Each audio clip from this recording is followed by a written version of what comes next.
2047 का जो भारत का रोड मैप रखा है, सभी प्रदेशों के मुख्यमंत्रियों ने अपने अपने विचार रखे हैं और प्रधानमंत्री जी ने कहा है कि हर क्षेत्र में भारत आत्मनिर्भर बनना चाहिए, जिसकी बुनियाद प्रदेशों द्वारा बनाई गई नीतियों पर ही संभव है। सबसे पहले सभी प्रदेशों ने एक मुश्त जो पहलगाम के अंदर आतंकवादियों ने जो घटनाक्रम को अंजाम दिया,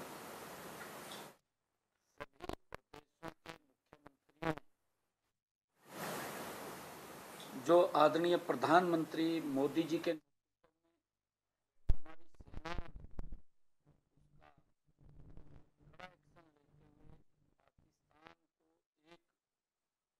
कड़ा जवाब दिया है,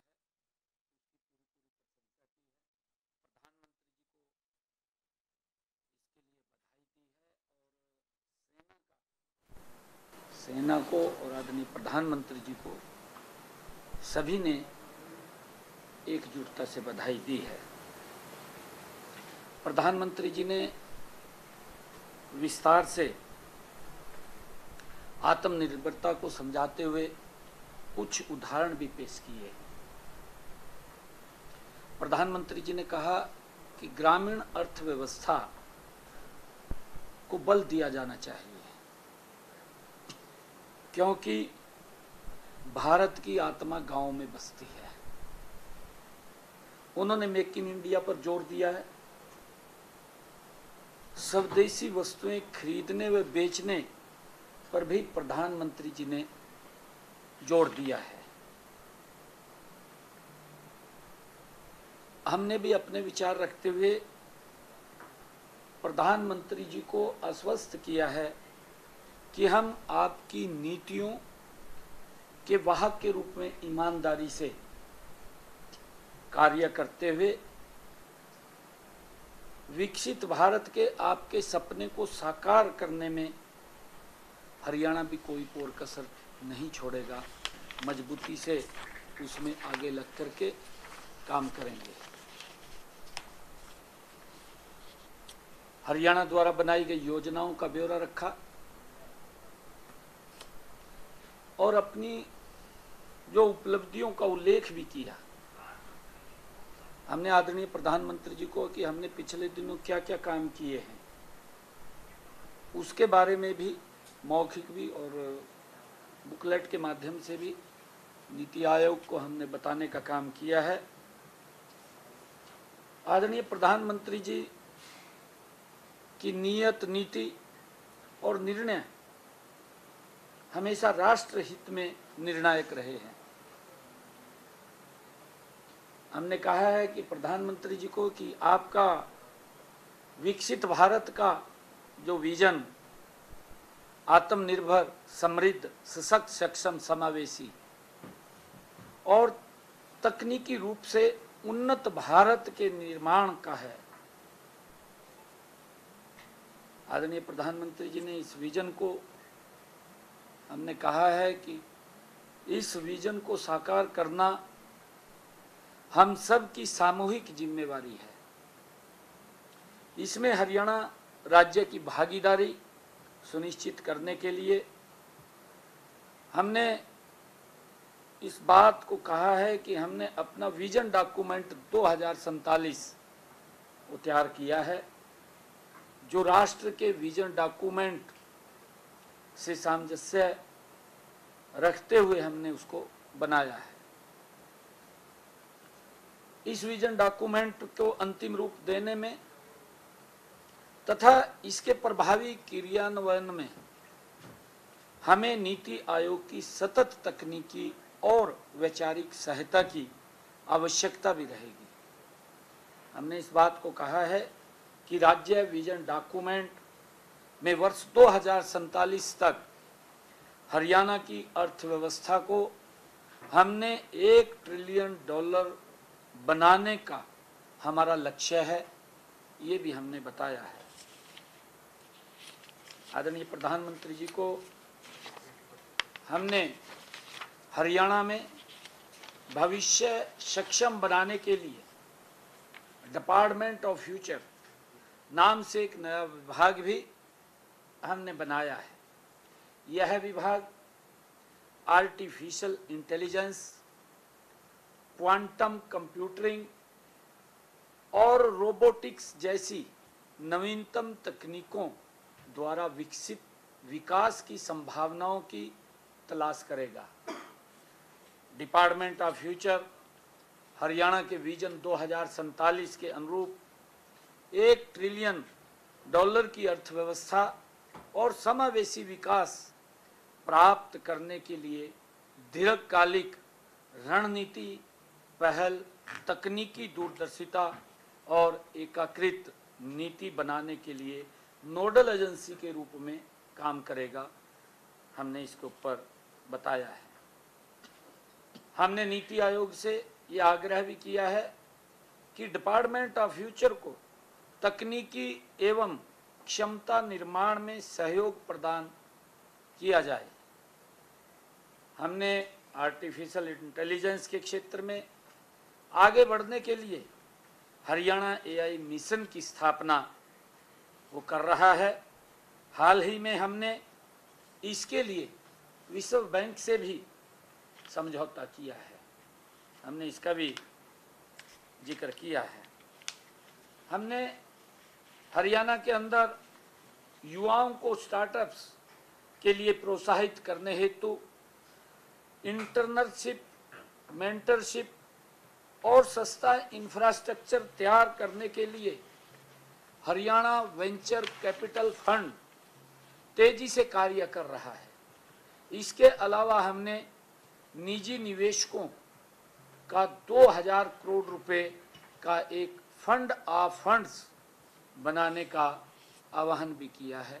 उसके ऊपर भी हम गति से काम कर रहे हैं। हमने आदरणीय प्रधानमंत्री जी को और नीति आयोग को गत वर्ष मिशन हरियाणा 2047 नामक एक उच्च स्तरीय टास्क फोर्स की भी शुरुआत हमने की है।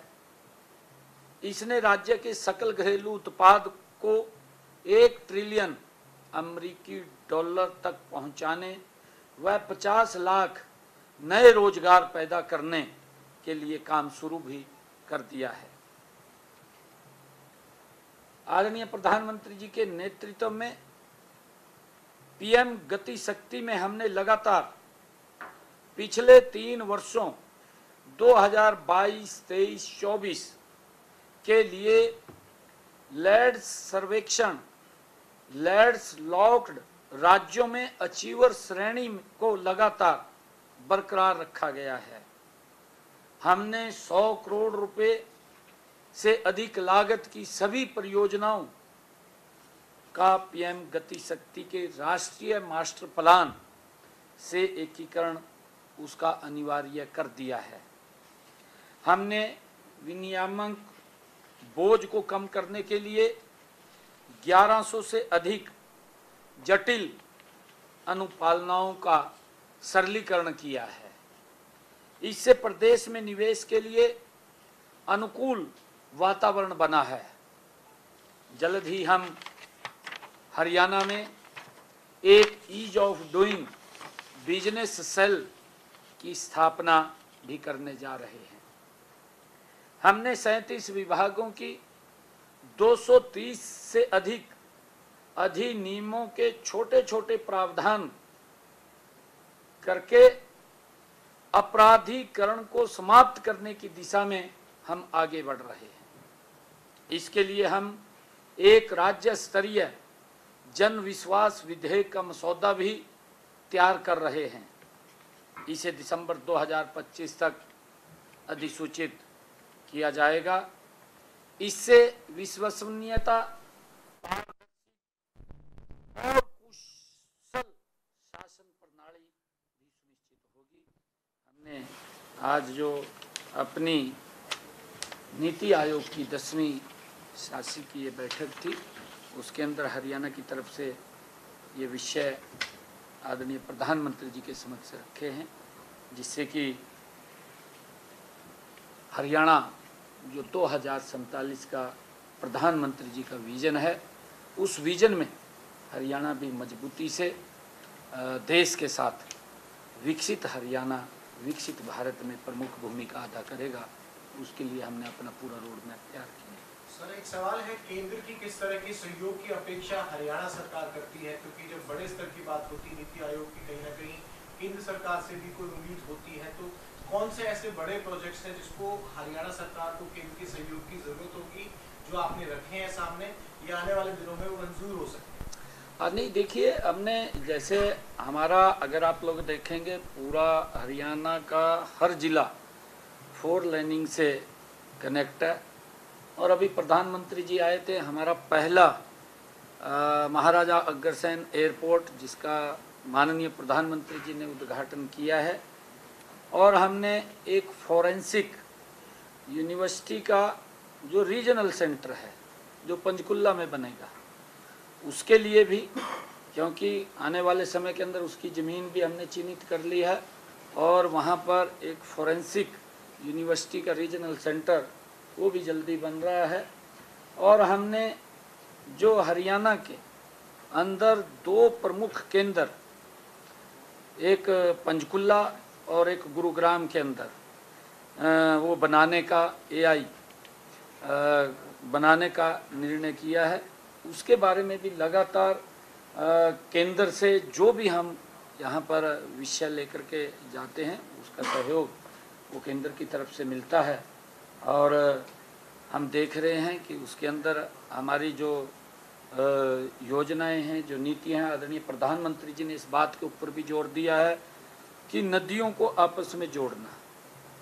और उसके अंदर हम भी हरियाणा के अंदर उस के ऊपर काम कर रहे हैं, ताकि, क्योंकि हमारे हरियाणा के अंदर छोटा प्रदेश होने के नाते एक ही यहाँ पर रिवर है, और जो छोटी छोटी नदियाँ हैं, किस प्रकार से हरियाणा के अंदर पानी को सुरक्षित किया जाए। चाहे अमृत सरोवर है, अटल भूजल के तहत जो हमारे डार्क जोन के ब्लॉक्स हैं, वहाँ पर अटल भूजल के तहत पानी, बरसात के पानी को रोक करके वहाँ रिचार्ज की व्यवस्था करके उस पानी को हम उपयोग कर सकें। इस प्रकार की कई बहुत सारी नीतियाँ और जो केंद्र से हम लेकर के आते हैं, उसके ऊपर काम कर रहे हैं। सर, ये वो बातें जो आपने मीटिंग में रखी, क्या केंद्र की तरफ से भी कुछ कहा गया हरियाणा को कि आप ऐसा ऐसा कीजिए? क्योंकि कई राज्यों कहा है कि कम से कम एक टूरिस्ट प्लेस अपने अपने यहाँ बनाइए। हाँ, देखिए, आदरणीय प्रधानमंत्री जी ने इस बारे में भी कहा है कि एक ऐसा ग्लोबल टूरिस्ट प्लेस वो बनना चाहिए, जिसका हर स्टेट का एक अलग उसकी पहचान हो। और उसको लेकर के भी हम हरियाणा के अंदर इस प्रकार का कोई टूरिस्ट प्लेस, उसके ऊपर भी काम करके उसको आगे बढ़ाने का काम हम करेंगे, ताकि उसका लाभ हरियाणा को भी और बाहर से आए हुए जो लोग हैं उनको उसका लाभ मिले।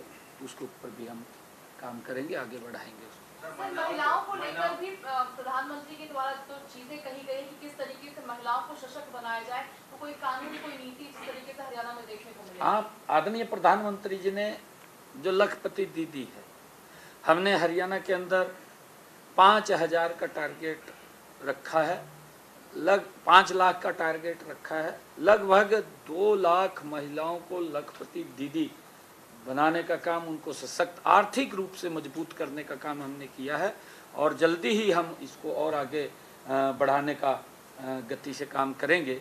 जो हमारी ड्रोन दीदी हैं, ड्रोन दीदी को भी हम उनको निपुण करके, स्किल करके ड्रोन के अंदर उनको भी आगे बढ़ाने का, सशक्त और मजबूत करने का काम हम करेंगे, ताकि महिलाओं को आगे बढ़ाया जा सके। उसको लेकर के भी हमने जो योजनाएं हैं, एक योजनाबद्ध तरीके से महिलाओं को सशक्त और मजबूत किया जाए, उसके ऊपर हम काम कर रहे हैं और भी गति से हम आगे काम करेंगे। सर, विजन 2047 की चर्चा हुई, क्या एसवाईएल को लेकर आने वाले समय में, आने वाले वर्षों में क्या ये काम पूरा हो पाएगा? क्योंकि पंजाब के मुख्यमंत्री ने भी बात की है आज मोदी जी से कि BBMB को लेकर, एसवाईएल को लेकर। ये भी कहा कि हमारे साथ दोहरा व्यवहार किया जा रहा है। सर वो ये भी कह रहे हैं कि बीबीएमबी को हटा भी देना चाहिए क्योंकि पंजाब का 60% शेयर है, पंजाब उस शेयर को वहन भी करता है लेकिन पंजाब को उससे फायदा नहीं होता। नहीं, देखिए उन्होंने ये बात कही है, प्रधानमंत्री जी वहीं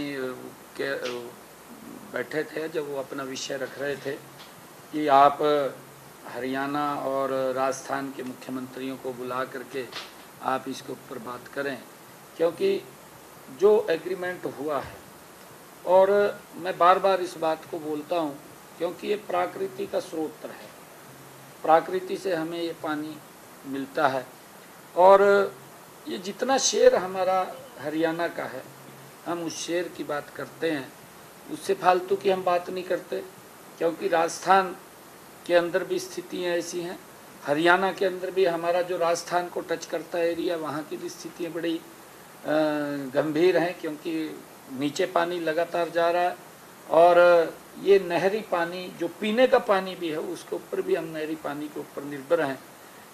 इसको लेकर के, क्योंकि पीछे भी हम लगातार इस बात को बोल रहे थे कि उस पानी को दिया जाए ताकि लोगों को पानी की दिक्कत ना आए, और उस बात को लेकर के भी चर्चा उन्होंने की है। किसको कहा है? जल शक्ति विभाग बैठक करेगा हरियाणा, पंजाब, राजस्थान की। आप अभी की स्थिति क्या है सर, पानी अब ठीक आ रहा है?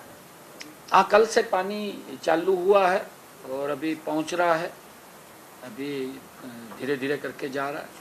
सर एक सवाल सर, बच्चों के रोजगार से जुड़ा हुआ है, एक जो सोशो इकोनॉमी आधार पे 10 नंबर दिए जाते थे, हिम्मत सिंह ने अपनी तरफ से कहा भी कि अभी इस तरह की चर्चाओं पे ना जाएं, तमाम जो आयोग है पूरे ऑप्शंस को कंसीडर कर रहा है, और कहीं ना कहीं देखा जाएगा कि किस तरह से नौकरियों में फेरबदल ना हो, तो 10 अंकों का जो लाभ मिला था वो बना रहे। सर अब उस पर ऑफिशियल स्टैंड क्या है, वो नौकरी रहेंगी जाएंगी, क्योंकि कोर्ट से ये सब कुछ आया था। देखिए, क्योंकि ये सोशो इनकम का एक विषय था, माननीय कोर्ट ने उसके ऊपर जो भी फैसला दिया है, और उसको हम देख करके, कोई दिक्कत का विषय नहीं है देख करके, क्योंकि जो बच्चे उसको रिवाइज करने के लिए बोला है, परंतु दुर्भाग्यपूर्ण है कांग्रेस के पास कोई मुद्दा शेष नहीं है, और सभी के सभी इस प्रकार से जैसे कोई व्यक्ति भूखा बैठे और वो एकदम उमड़ पड़े, इस प्रकार की स्थिति कांग्रेस की दिखाई दे रही है मुझे।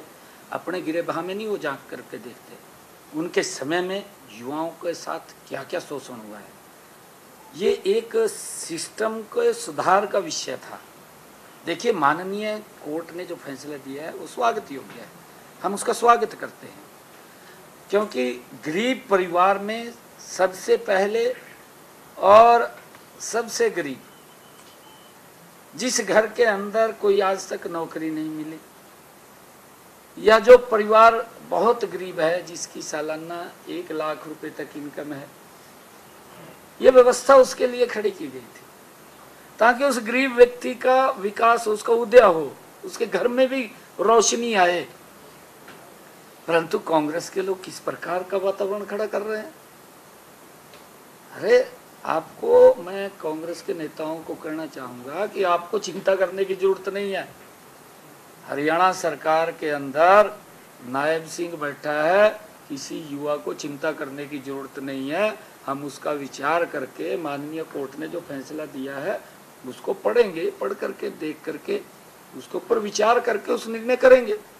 ये वही इस प्रकार के कभी ये बोलते हैं कि भाई 2 लाख नौकरियों का क्या हुआ। अरे सरकार को अभी 6 महीने भी नहीं हुए, हमारा एजेंडा 5 साल का है। 5 साल के अंदर हमने बोला, ये सुरजेवाला साहब विधानसभा के अंदर इनके पास मुद्दा नहीं था, विधानसभा में लाडो लक्ष्मी को लेकर के क्वेश्चन तक लगा दिए इन लोगों ने कि कब देंगे। भाई ये एक सिस्टम का वो विषय है, और हम उसको, हमने बजट के अंदर प्रावधान किया है, उसका रजिस्ट्रेशन चल रहा है, और धीरे धीरे करके जो लोग हैं, जो पात्र हमारी बहनें हैं, उन तक हम जो हमने बात कही है वो पैसा पहुंचाने का काम करेंगे। परंतु इनके पास कोई मुद्दा नहीं है। किस प्रकार से इनके समय में, जब चुनाव चल रहा था, चुनाव के समय में ही ऐसा महसूस हो रहा था, इनके जो प्रत्याशी चुनाव लड़ रहे थे, जनो लड़ते लड़ते ही बोलियां लगा रहे थे नौकरी की, सुरजेवाला साहब को तब नहीं दिखाई दे रहा था। कोई बोल रहा था मेरे हिस्से में 2000 आ रही है, कोई ये बोल रहा था जितनी मेरे हिस्से में आएंगे उतनी दूंगा, कोई ये बोल रहा था कि मुझे 50 वोट दो मैं एक नौकरी दूंगा। ये किस प्रकार से नीलामी की जा रही थी, और इसका भय हरियाणा प्रदेश के युवाओं को था, युवाओं के माँ बाप को था। परंतु हरियाणा प्रदेश के युवाओं ने और उनके माँ बाप ने बीजेपी के ऊपर, भारतीय जनता पार्टी कमल के फूल के ऊपर विश्वास किया, और हमने उस बात को पूरा किया है। हमने 26,000 युवाओं को बिना पर्ची बिना खर्ची के एक समय के अंदर लगाया। बाद में हमने शपथ लिया, जो हमने कहा था उस बात को पूरा किया है। हम पूरा करेंगे ना, सुरजेवाला साहब को चिंता करने की जरूरत नहीं है। हम बैठे हैं ना भाई, इतने कपड़े ना तार, तू ऐसा क्यों कर रहा है तू, तो जमी कमाल ही कर गया जमी। अरे अभी तो 6 महीने हुए हैं, तो अपने उड़ी तो देख ले थोड़े समय के अंदर क्या होता था, तो थोड़ा सा उसका भी गुणगान कर दिया कर। ये तो साझीदार था, उसमें सरकार के अंदर साझीदार था, जब तो देखते नहीं थे। और मैं ये भी पूछना चाहता हूँ सुरजेवाला साहब को कि आप उस सरकार में साझीदार रहे हैं, 10 साल तक आप उसमें मंत्री रहे हैं, आप अपनी सरकार की बता देना कितनी नौकरी दी है 10 साल के अंदर, बता ना। हरियाणा प्रदेश के युवा जानना चाहता है। आप कहने न तो कुछ भी कही जाओ। सर एक लास्ट में एक अशोक अरोड़ा का वीडियो आया, पार्टी प्रतिनिधि का, एक देवेंद्र हुड्डा का आया, उपायुक्त से बहस का। कांग्रेस नेताओं के कुछ ऐसे वीडियो सारे अधिकारी और पार्टी जिसमें लड़ाई की बात आ रही है। देखिए, नहीं देखिए, क्योंकि कांग्रेस बिल्कुल समाप्त हो चुकी है, क्योंकि जो बड़े बड़े सपने देख रहे थे उनके सपने चकनाचूर हुए हैं। और फिर उसके बाद जब स्थानीय निकाय के यूएलबी के चुनाव आए, उसके अंदर बिल्कुल 0 पे आउट कर दिया है कांग्रेस को, और कांग्रेस के लोग हताशा में हैं। मैं ये कहना चाहूँगा कि अगर काम करवाने का इतना वो है तो फिर सरकार के अंदर साझीदार हो जाइए ना। ऑफर है और क्या। कांग्रेस सरकार में साझीदार हो जाइए।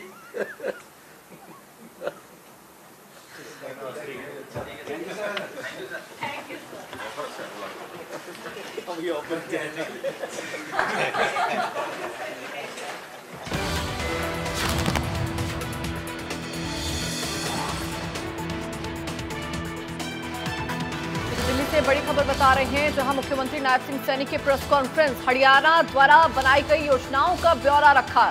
सीएम सैनी ने कहा कि पीएम मोदी के विजन पूरा होगा, विजन को पूरा करने में हरियाणा की अहम भूमिका है। हमने नीति आयोग से आग्रह भी किया है।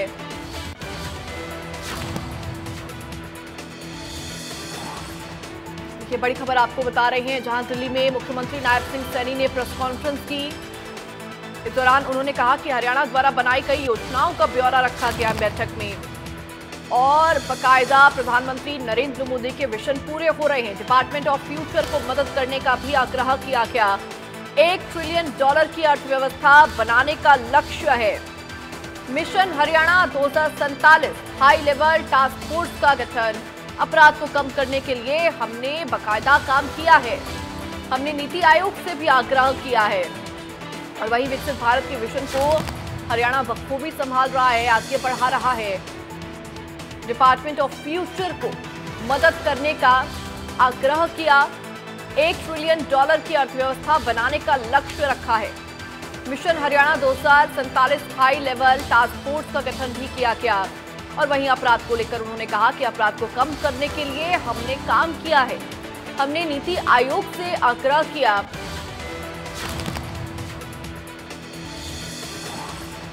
इसके साथ ही सीएम सैनी ने यह भी कहा कि हरियाणा प्रधानमंत्री नरेंद्र मोदी के विकसित भारत के विजन को बखूबी आगे बढ़ा रहा है, उसको पूरा करता हुआ आगे बढ़ रहा है। 2047 तक हरियाणा की अर्थव्यवस्था को बढ़ाना है, साथ ही अपराध को कम करने के लिए भी हम लगातार काम कर रहे हैं। इसके साथ ही सीएम ने कहा कि हमने नीति आयोग से भी आग्रह किया है। डिपार्टमेंट ऑफ फ्यूचर को मदद करने का आग्रह इस बैठक में किया गया। की $1 ट्रिलियन की अर्थव्यवस्था बनाने का लक्ष्य है। अपराध को समाप्त करने की दिशा में हम आगे बढ़ रहे हैं। हरियाणा पीएम के विजन को मजबूती से पूरा करेगा। इसी नीति आयोग की बैठक हुई, उसके बाद मुख्यमंत्री नायब सिंह सैनी ने दिल्ली में प्रेस कॉन्फ्रेंस की और इस दौरान उन्होंने कई बातों का जिक्र किया। जैसे विकसित भारत के विजन को लेकर 2047 तक हरियाणा की अर्थव्यवस्था को आगे बढ़ाना है, $1 ट्रिलियन तक की अर्थव्यवस्था को करना है। वहीं अपराध को लेकर उन्होंने कहा कि अपराध को कम करने के लिए हमने काम किया। 100 करोड़ से ज्यादा की परियोजनाओं को तेजी से बढ़ाना है।